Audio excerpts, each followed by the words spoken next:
প্রিয় শ্রোতা বন্ধুরা, আপনারা শুনছেন হুমায়ুন আহমেদের লেখা গল্প হিমু। আজ দ্বিতীয় পর্ব। ধুমধুম করে দরজায় কিল পড়ছে। আমি ঘুমের ঘোরে বললাম, কে? কেউ জবাব দিল না। দরজায় শব্দ হতে থাকলো। আমার সমস্যা হচ্ছে, শীতের ভোরে একবার লেপের ভেতর থেকে বের হলে আবার ঢুকতে পারি না। এখনো ঠিকমতো ভোর হয়নি। চারদিক আঁধার হয়ে আছে। কাচের জানালায় গাঢ় কুয়াশা দেখা যাচ্ছে। এত ভোরে আমার কাছে আসার মতো কে আছে? ভাবতে ভাবতে দরজা খুলে দেখি ইয়াদ। এই প্রচণ্ড শীতে তার গায়ে একটা ট্যাকিং স্যুট, পায়ে কেস জুতা, নিশ্চয়ই দৌড়ে এসেছে। চোখ মুখ লাল, বড় বড় করে শ্বাস নিচ্ছে। ইয়াদ বলল, জগিং করতে বের হয়েছিলাম, ভাবলাম একটা চান্স নিয়ে দেখি তোকে পাওয়া যায় কিনা। কতবার যে এসেছি তোর খোঁজে, এই কয়দিন কোথায় ছিলি? আমি জবাব না দিয়ে বাথরুমে ঢুকে গেলাম। বাথরুমের দরজা ঠেলে ইয়াদও ঢুকে গেল। আমি মুখে পানি দিচ্ছি, ইয়াদ পাশে। সে বলল, ছিলি কোথায় তুই? ইয়াদের স্বভাব চরিত্রের একটি ভালো দিক হচ্ছে, অধিকাংশ প্রশ্নেরই সে কোনো জবাব শুনতে চায় না। প্রশ্ন করা প্রয়োজন বলেই প্রশ্ন করে। জবাব দিলে ভালো, না দিলে ক্ষতি নেই। সে প্রশ্ন করে যাবে তার মনের আনন্দে। হিমু, কি কাল রাতে আমার বউকে তুই খামোখা ভয় দেখালি কেন? ভয় দেখিয়েছি? অফকোর্স ভয় দেখিয়েছিস। তুই তাকে বললি আমি নাকি রাতে ফিরব না। এদিকে আমি সত্যি সত্যি আটকা পড়ে গেলাম ছোট খালার বাসায়। ফিরতে ফিরতে রাত 2টা বেজে গেছে। এসে দেখি নিতুর মাথায় পানি ঢালা হচ্ছে।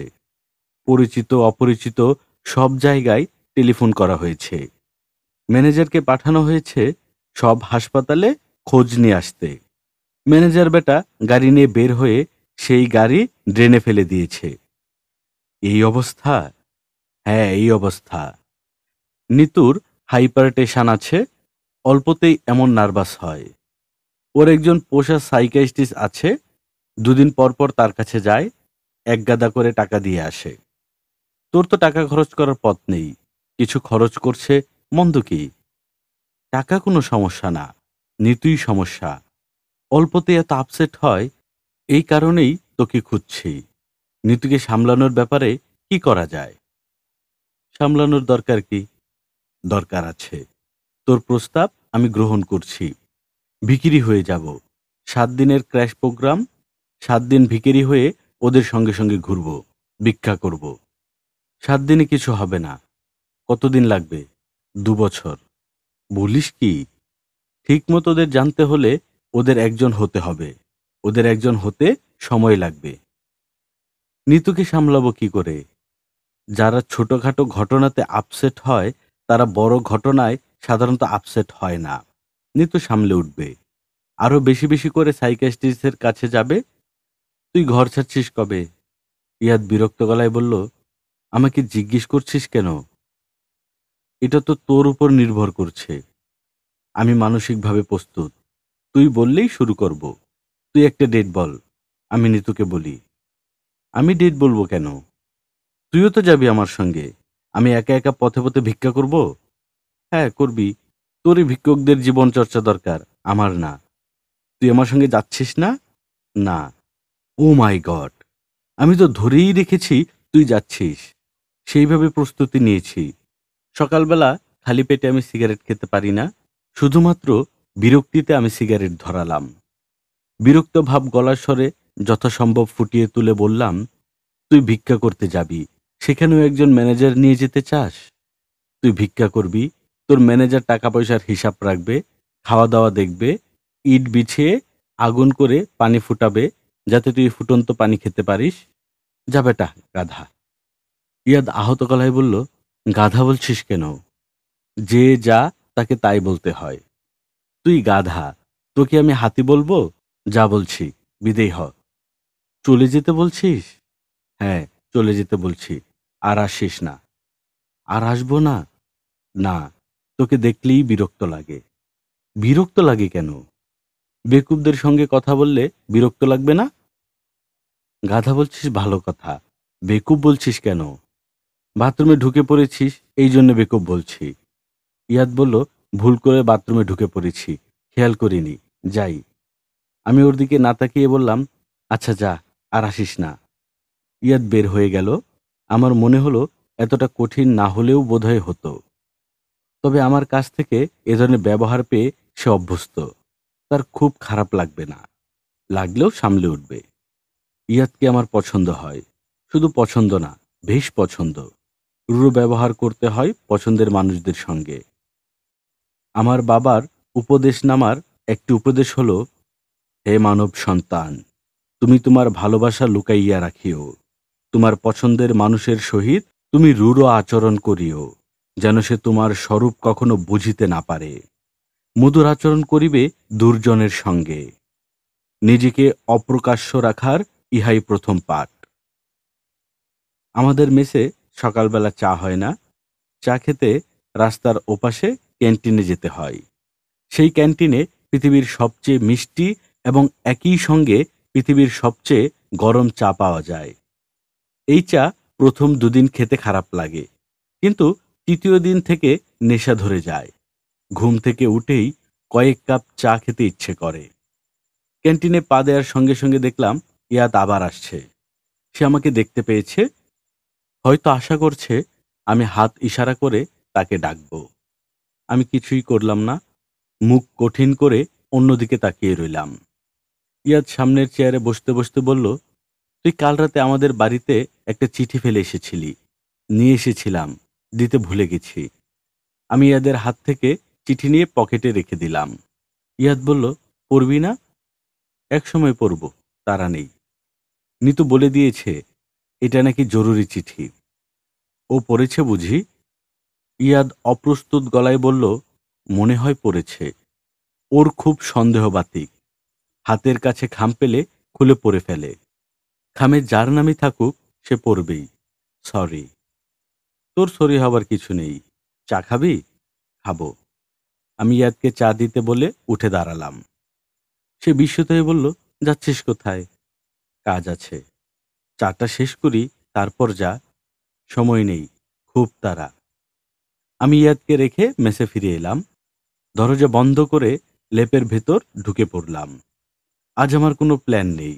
সারাদিন ঘুমাবো, ঘুম এবং উপবাস। সন্ধ্যায় উপবাস ভঙ্গ করব এবং বিছানা থেকে নামব। বিশ্রামের সবচেয়ে ভালো টেকনিক হলো কুকুরগুলি হয়ে শুয়ে পড়া। বিশ্রামের সবচেয়ে ভালো টেকনিক হলো কুকুরকুণ্ডলী হয়ে শুয়ে পড়া। মায়ের পেটে আমরা যে ভঙ্গিতে থাকি, সেই ভঙ্গিটি নিয়ে আসা। মায়ের পেটে গাঢ় অন্ধকার, কাজেই সেখানে বিশ্রাম নিতে হবে। সে জায়গাটাও হতে হবে অন্ধকার, গাঢ় অন্ধকার। তাপ হতে হবে সামান্য বেশি, কারণ জরায়ুর তাপ শরীরের স্বাভাবিক তাপমাত্রার চেয়ে 3 ডিগ্রি বেশি। আমার ঘর এমনিতেই অন্ধকার। কম্বলে নাক মুখ ঢেকে অন্ধকার আরো বাড়ানো হলো।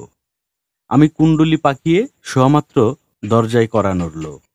আমাদের মেসের মালিক এবং ম্যানেজার জীবনবাবু মিহি গলায় ডাকল, হিমু ভাই, হিমু ভাই। জীবনবাবুর ডাকে সাড়া দিতেই হবে এমন কোনো কথা নেই। তিনি আমার কাছে মেস ভাড়া পান না। মাসের শুরুতেই ভাড়া দেওয়া হয়েছে।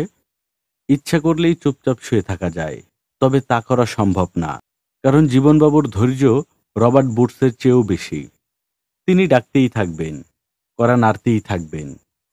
সিল্কের মতো মোলায়েম গলায় ডাকবেন, চুরির শব্দের মতো শব্দে কড়া নাড়বেন। হিমু ভাই, হিমু ভাই। কি ব্যাপার, ঘুমাচ্ছেন? যদি বলি ঘুমোচ্ছি, তাহলে কি বিশ্বাস করবেন? একটু আসুন, বিরাট বিপদে পড়েছি। দরজা খুলতে হলো। জীবনবাবু ঘরে ঢুকে দরজা বন্ধ করে দিলেন। ফিসফিস করে বললেন, মাথায় বাড়ি পড়ছে হিমু ভাই, অকুল সমুদ্রে পড়ছি। বলুন কি ব্যাপার? জীবনবাবু গলার স্বর আরো নামিয়ে ফেললেন। কোনো সাধারণ কথাই তিনি ফিসফিস না করে বলতে পারেন না। বিশেষ কিছু নিশ্চয়ই ঘটেছে, কারণ আমি তার কোনো কথাই প্রায় শুনতে পারছি না। আর একটু জোরে বলুন জীবনবাবু, কিছু শুনতে পাচ্ছি না। প্রতি বৃহস্পতিবার মেসের ৬ নাম্বার ঘরে তাস খেলা হয়, জানেন তো? জানি। গত রাতে তাস খেলা নিয়ে মারামারি। মুর্শিদ সাহেব মশারির ডান্ডা খুলে জহির সাহেবের মাথায় বাড়ি মেরেছে। রক্তারক্তি কাণ্ড। আমি হাই তুলতে তুলতে বললাম, জহির সাহেব কি মারা গেছেন? মারা যায় নাই। তবে বেকায়দায় বাড়ি পড়লে উপায় ছিল?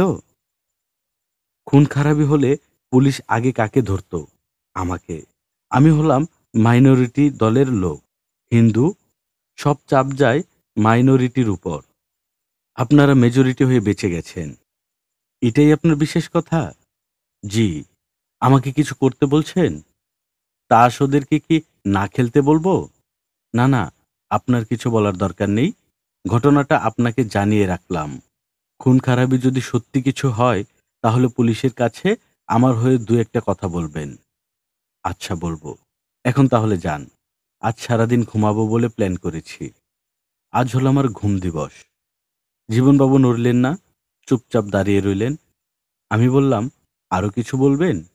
জি, বলবো। মনে পড়ছে না। মনে করার চেষ্টা করছি। তেমন জরুরি কিছু নয়।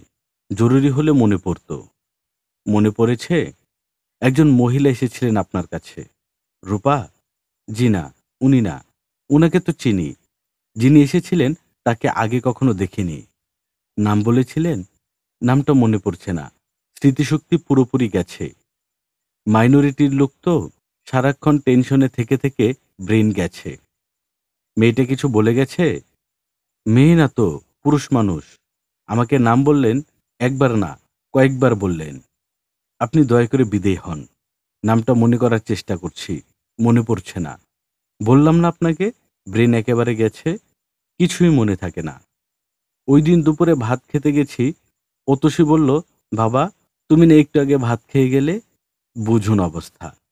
এদিকে ব্লাড প্রেশারও নেমে গেছে। ব্লাড প্রেশার হয়েছে 60।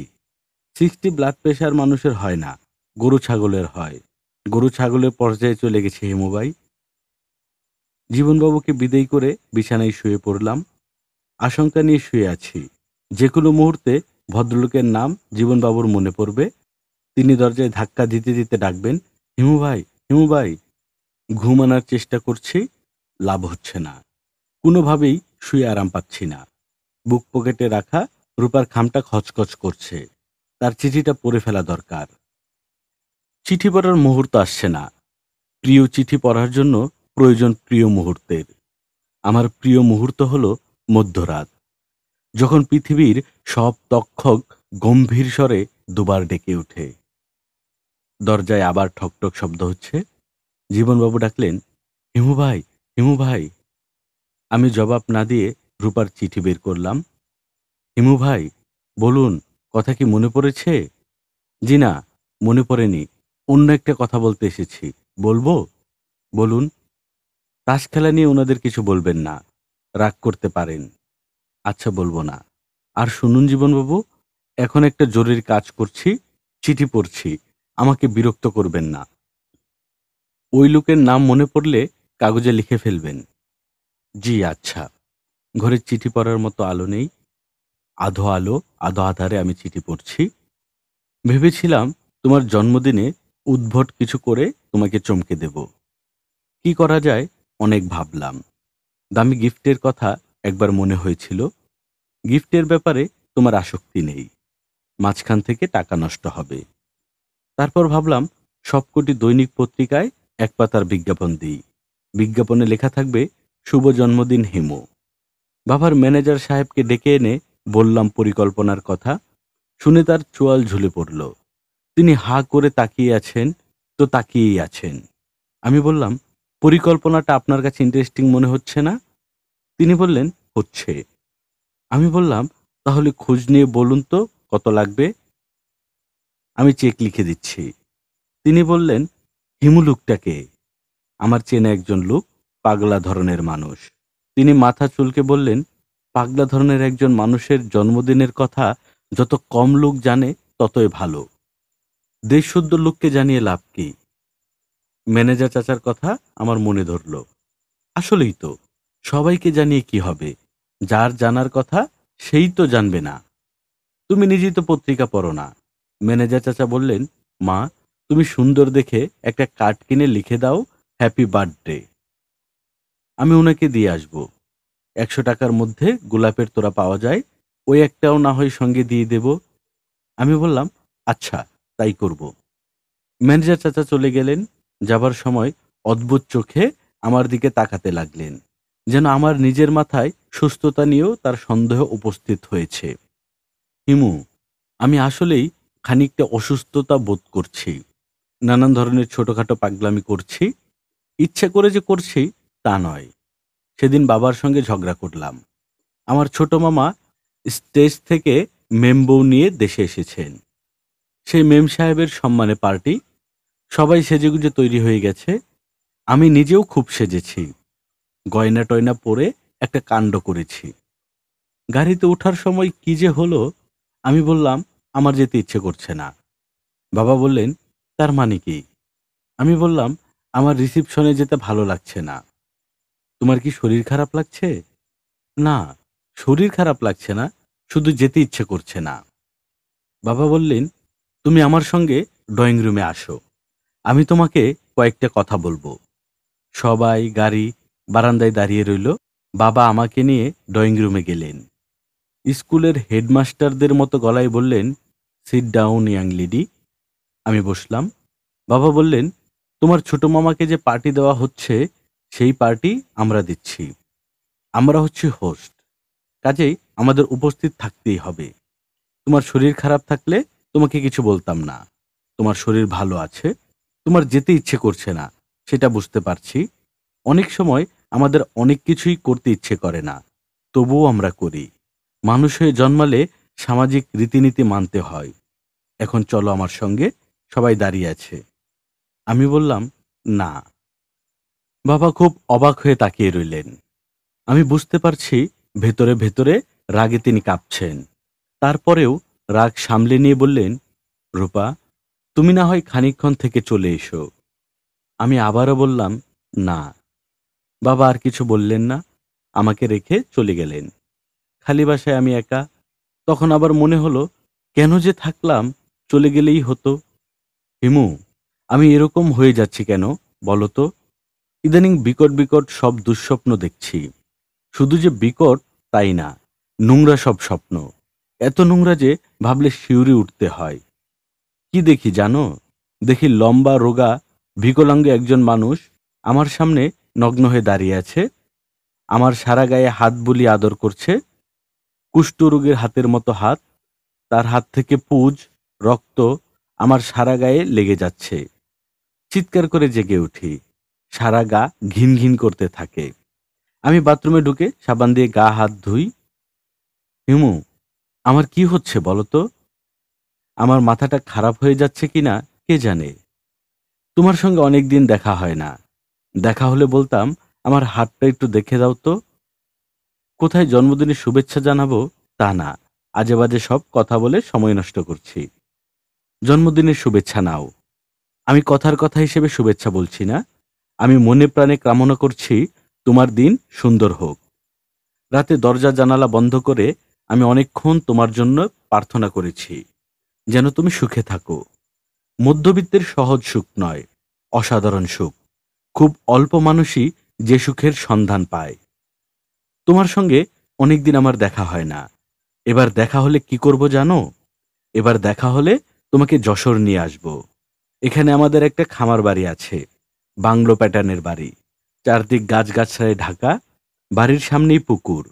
তোমাকে ওই খামার বাড়িতে নিয়ে যেতে চাই, একটা জিনিস দেখানোর জন্য। সেটা হচ্ছে পুকুরের পানি কত পরিষ্কার হতে পারে, সেটা স্বচক্ষে দেখা।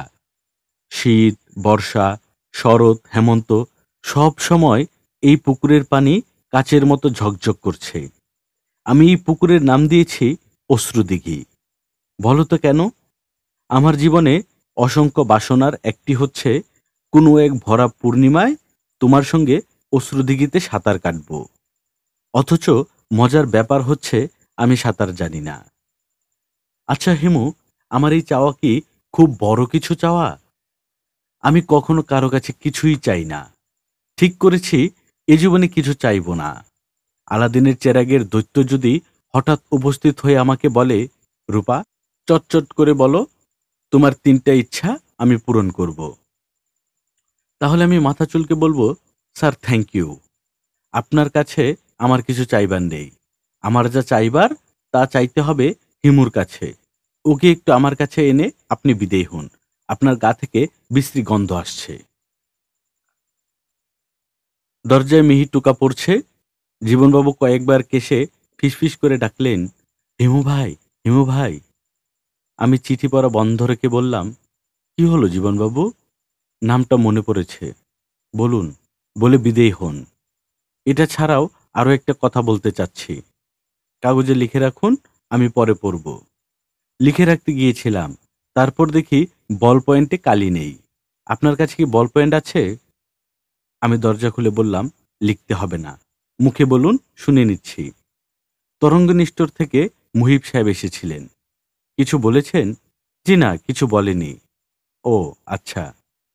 প্রায় সারাদিন বসেছিলেন, দুপুরে কিছু খাওয়াননি। ১ কাপ চা নিয়ে দিয়েছিলাম, সেটাও খাননি। চা না খাওয়ারই কথা। মুহিব সাহেব চা, পান, সিগারেট কিছুই খান না।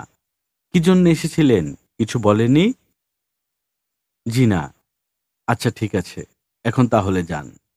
অন্য আরেকটা কথা হিমুবাই, গোপন কথা। বলুন, কি বলবেন?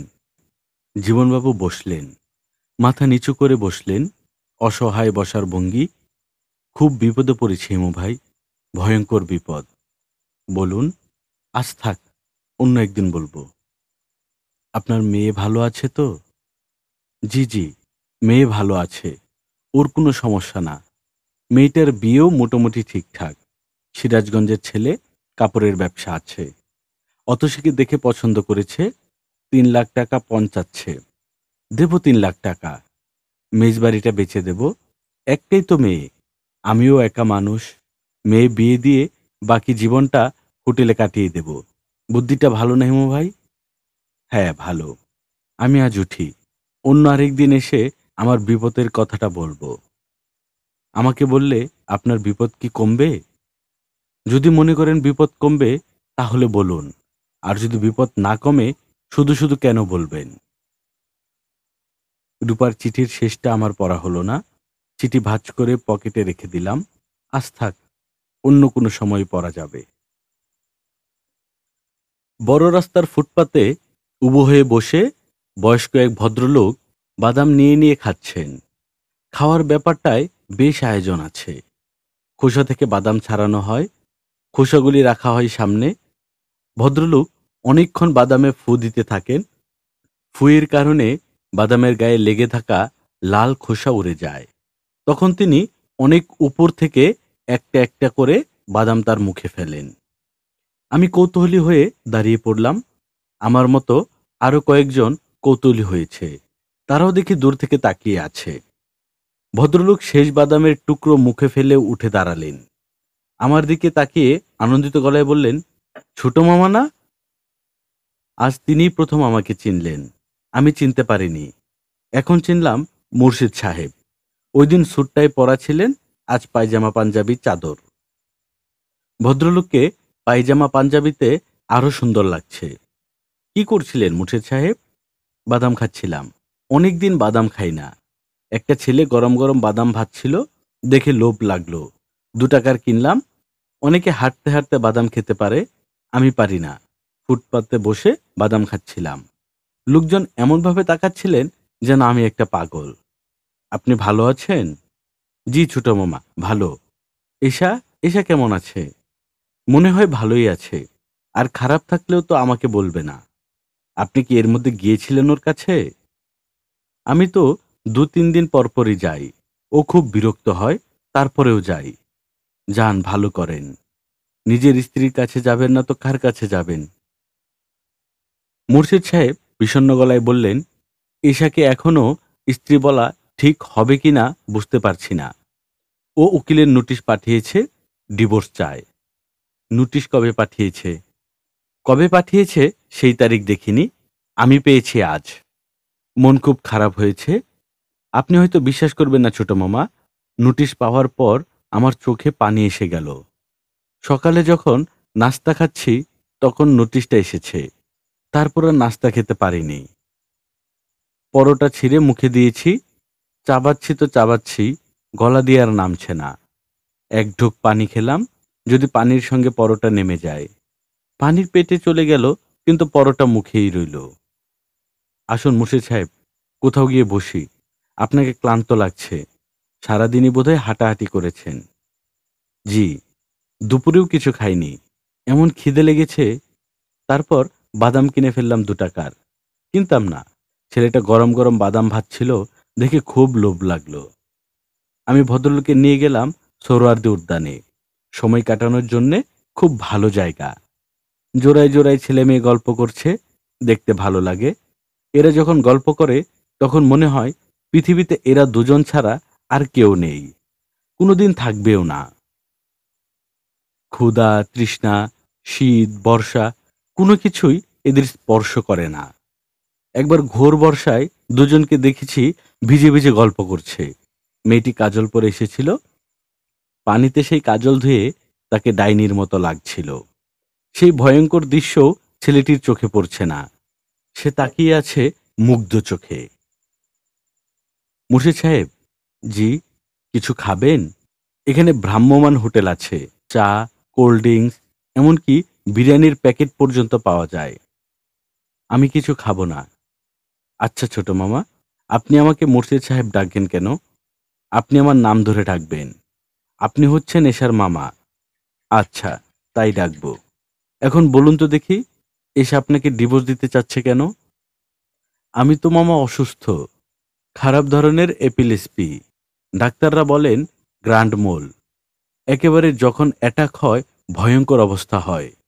অসুখের জন্য চাকরি টাকরি সব চলে গেছে। অ্যাটাক কি খুব ঘন ঘন হয়? আগে হতো না, এখন হচ্ছে। চিকিৎসা করাচ্ছেন না? চিকিৎসা তো মামা নেই।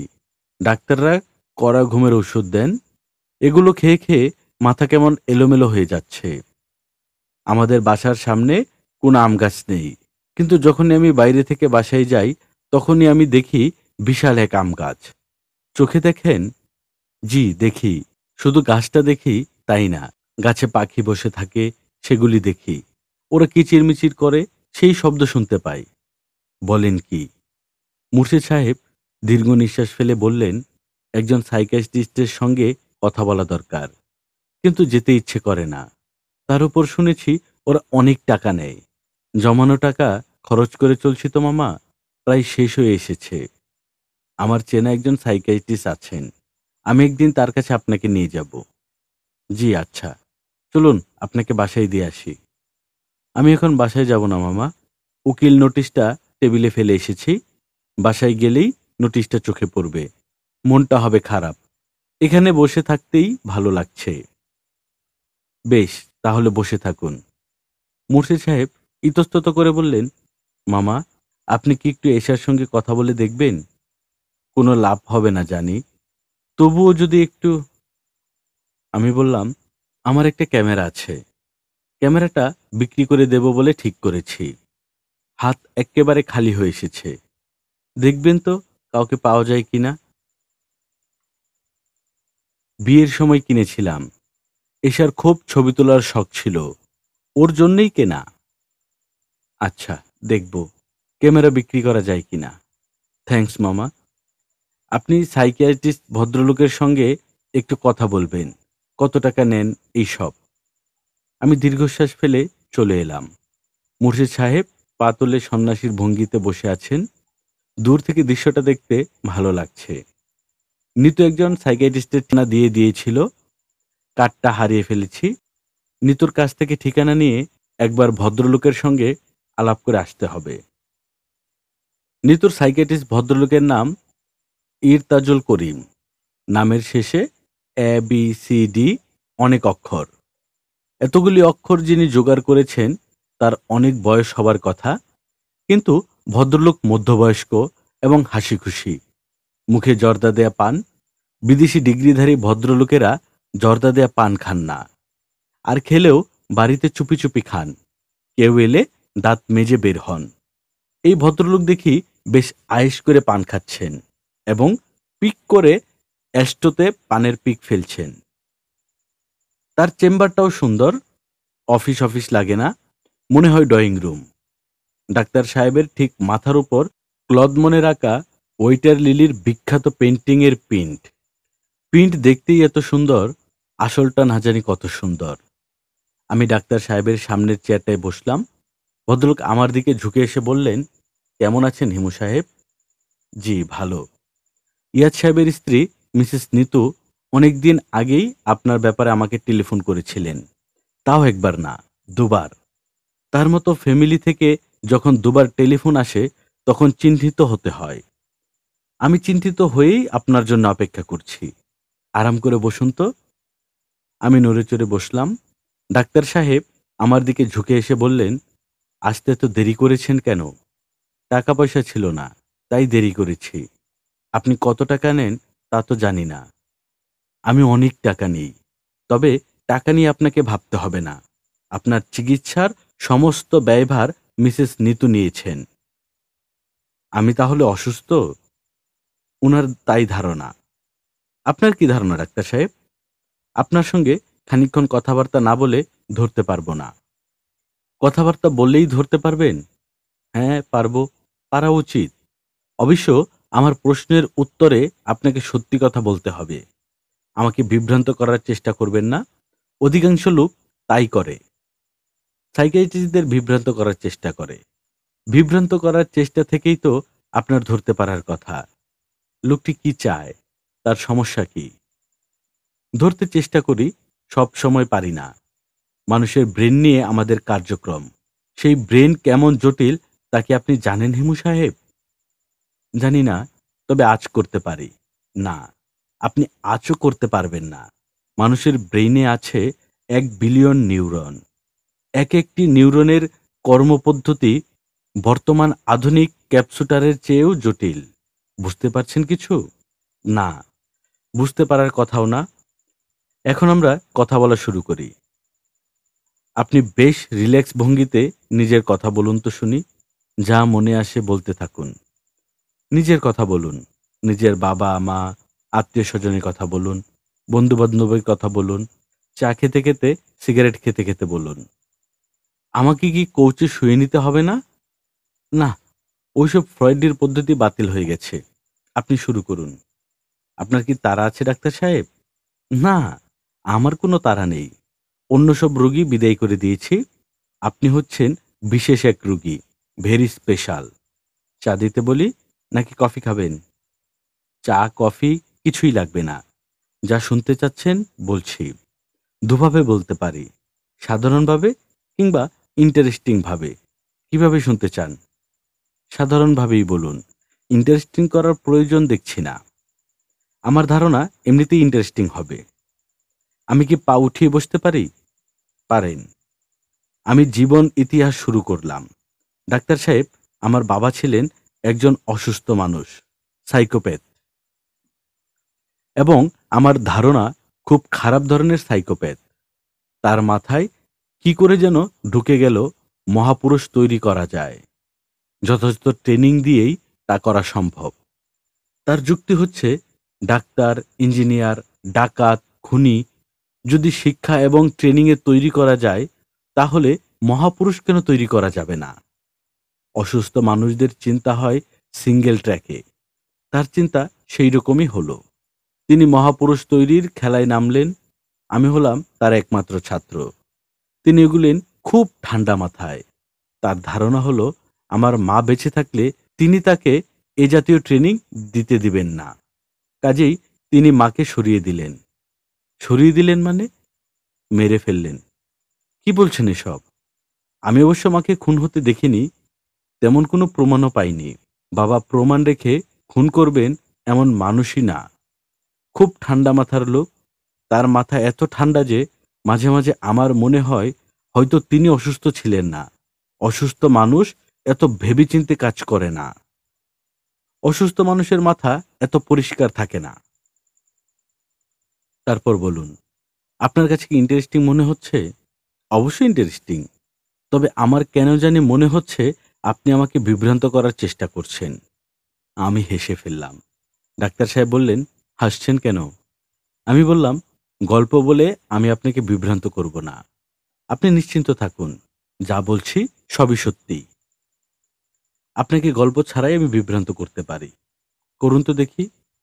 আমি হাসি মুখে কিছুক্ষণ ডাক্তার সাহেবের দিকে তাকিয়ে সহজ গলায় বললাম, আপনার বাড়িতে এই মুহূর্তে একটা অ্যাক্সিডেন্ট হয়েছে। আপনার ছোট মেয়ে কিছুক্ষণ আগে তার পায়ে কিংবা হাতে ফুটন্ত পানি ফেলেছে। তাকে হাসপাতালে নেওয়া হচ্ছে। আপনি আমাকে এই কথা বিশ্বাস করতে বলছেন? জি, বলছি। ইরতাজুল করিম সাহেব অ্যাস্ট্রোতে পানের পিক ফেলতে ফেলতে বললেন, হিমু সাহেব, আপনি কি চান আমি বাসায় টেলিফোন করি? করুন। ডাক্তার সাহেব টেলিফোন করতে লাগলেন। লাইন এঙ্গেজড পাওয়া যাচ্ছে। ডাক্তার সাহেবের চোখ মুখ শক্ত হতে শুরু করছে। তিনি রিসিভার নামিয়ে রাখছেন, আবার ডায়াল করছেন। আমি সিগারেট ধরিয়ে আগ্রহ নিয়ে ডাক্তার সাহেবকে দেখছি। ডায়াল করতে করতে তিনি আমার দিকে সরু চোখে তাকাচ্ছেন। লাইন পেতে তার 10 মিনিটের মতো লাগলো। এই 10 মিনিটে তিনি ঘেমে গেলেন। কপাল ভর্তি ফোঁটা ফোঁটা ঘাম। লাইন পাবার পর তিনি কাপা গলায় বললেন, কে? কে? ওপাশের কথা শুনতে পাচ্ছি না, তবে ডাক্তার সাহেবের কথা থেকে বুঝতে পারছি ওপাশে তার স্ত্রী ধরেছেন। ডাক্তার সাহেব বললেন, কেমন আছো? সবাই ভালো? সূচি কি করছে? টিভি দেখছে। আমার আসতে দেরি হবে। আচ্ছা, রাখি। তিনি রিসিভার নামিয়ে রেখে রাগী গলায় বললেন, আমার ছোট মেয়ে সূচি ভালো আছে, টিভি দেখছে। আপনি আমাকে ভয় দেখালেন কেন? ভয় তো দেখাইনি, বিভ্রান্ত করেছি।